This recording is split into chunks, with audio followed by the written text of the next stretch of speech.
Hey girlies, I don't know why I'm so close. I'm just trying to get intimate.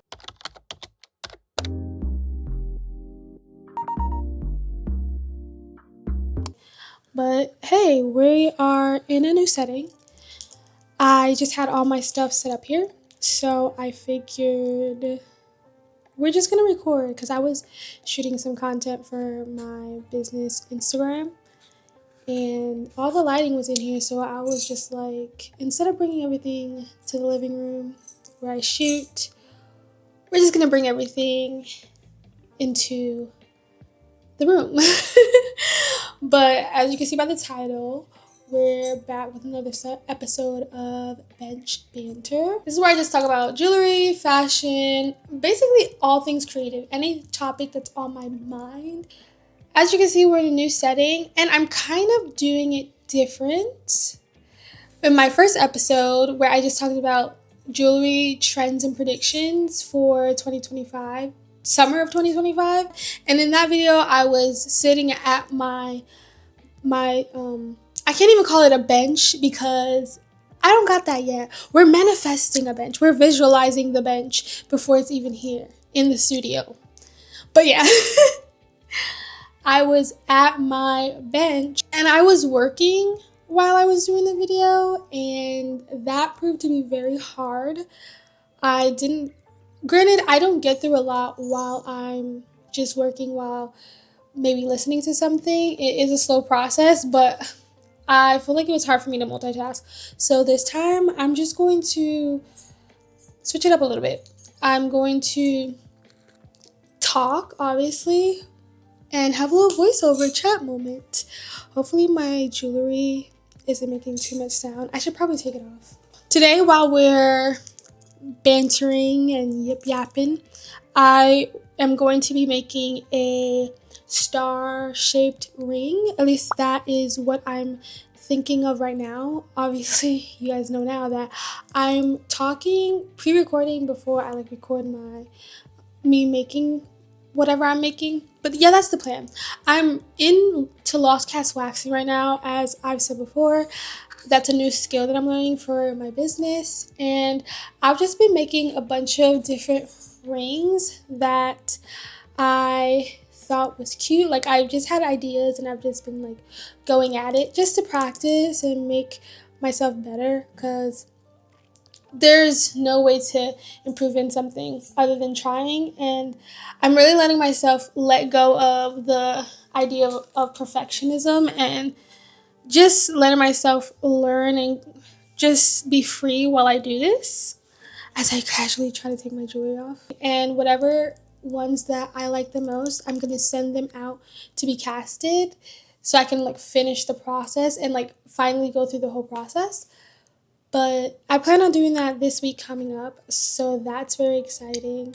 But today in this episode, I just wanted to talk about what leveling up as an artist has been for me, and just everything up until this point. Doing this and believing in myself, but not seeing the growth that I guess I subconsciously expected, having loss during trying to do this, and then pivoting to this being full-time.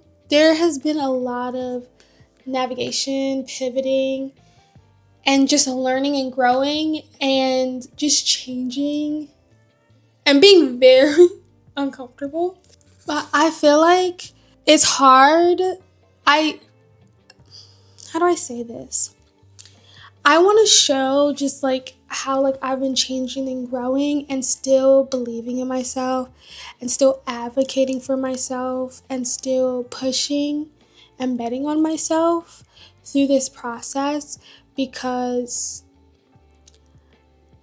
having a passion and sharing and creating and putting yourself out there to be vulnerable to the world and not reaching the right audience right away can be tough, And I started my business in August of 2024 as a honor to my mom and that connection that I had with her. And I've been going about this, I would say pretty strong.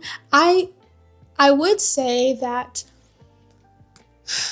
I've had moments where for like a week or two I wouldn't post, or maybe like a month I wouldn't post, but for the most part I've been pretty consistent since last August, and I'm still a pretty small creator, and by no means did I expect to have thousands of followers by now, but I expected like a little more movement. Like, my stuff is pretty still low key. My interactions are in the teens, and in a couple of months I will be hitting that year anniversary.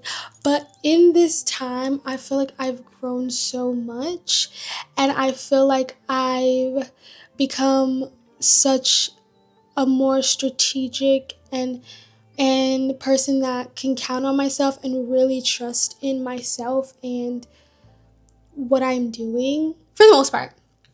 Because, like anyone else, I have my days where doubt does creep in, but I feel like I'm better at catching that and redirecting my focus.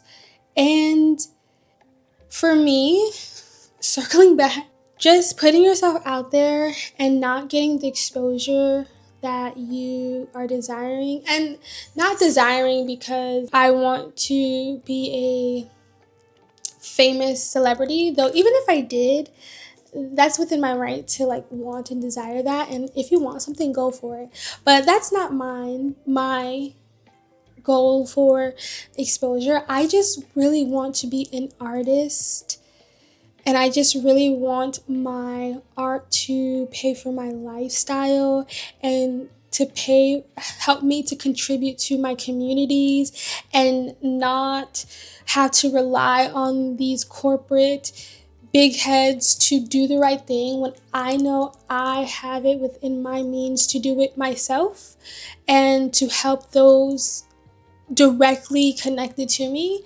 That is like my dream. That is what I'm passionate about.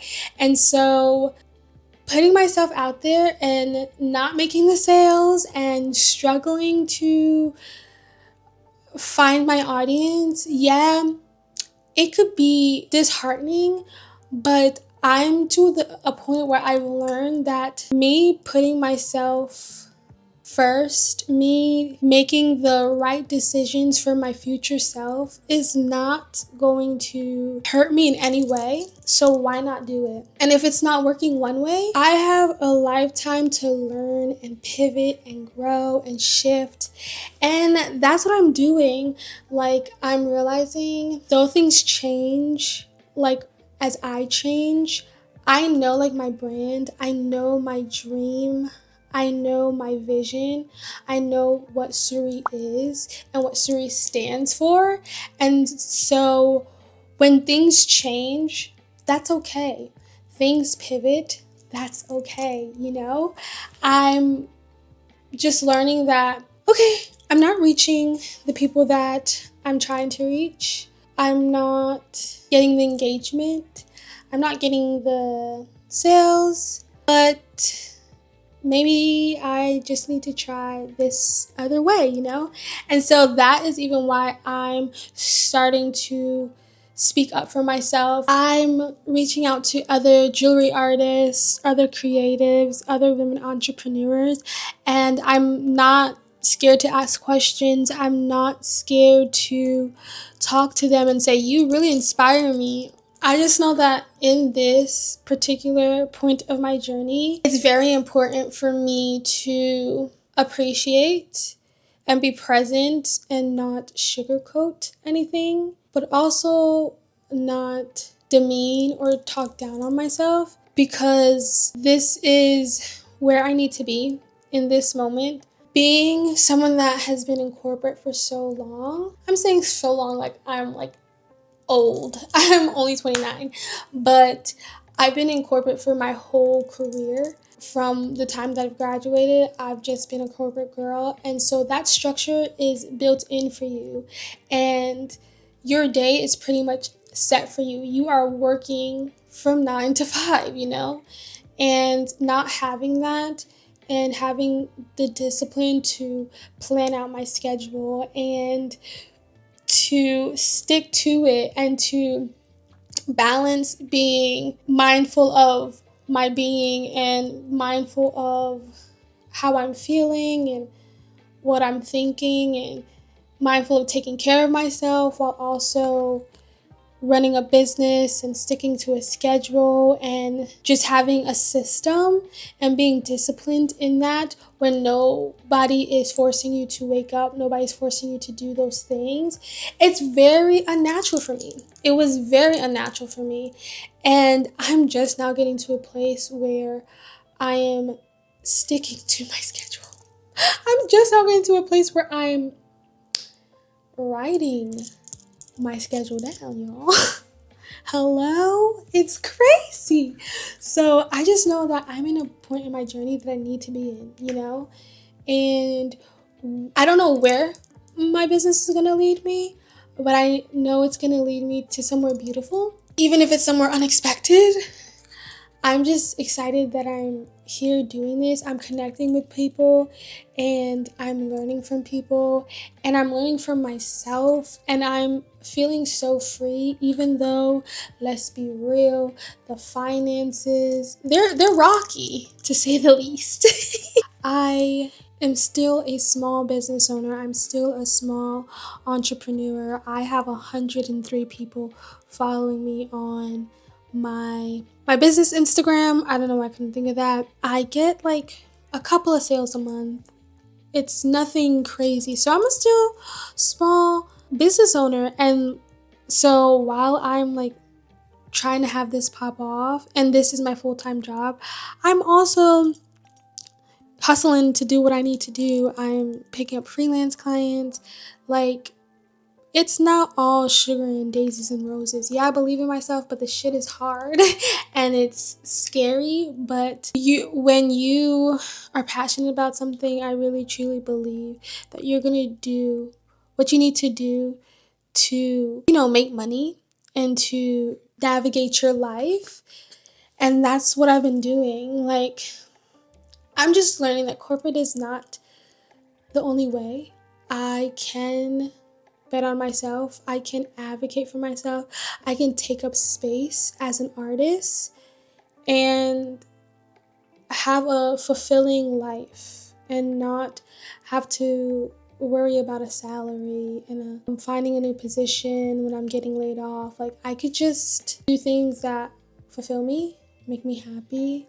And I'm just believing in that. Yeah, that's all I wanted to talk about. It's not this big, flashy, crazy life. It's very slow. It's very intentional. You really have to be rooted in what you believe in, rooted in your passion and dedicated. And that's what it is. That's the true nature behind being a creative. And I hope this resonated with somebody. I hope somebody was feeling me out there. It's been a crazy journey, and I've only been doing this for almost a year. I can't imagine where I'm going to be in 5 years. I hope you guys liked the video. If you did, please leave a thumbs up. And also, if you're an entrepreneur girly, go ahead and start a convo with me down below. Tell me how your journey's been, what's been inspiring you, what's been working for you. Yeah, let's start a chat because when I say I'm really trying to build a community, I'm really trying to connect with different creatives. I feel like that's what social media and the internet should be about. Like finding pockets of community and finding others, not small creatives, but finding other creatives or farmers or educators or politicians in your city and connect with them and work with them and just continue to support each other and support your community. So yeah, girl, chat with me down below. And if you didn't already, check out my first Banter episode about trends. But yeah, I'll see you in the next video. Bye.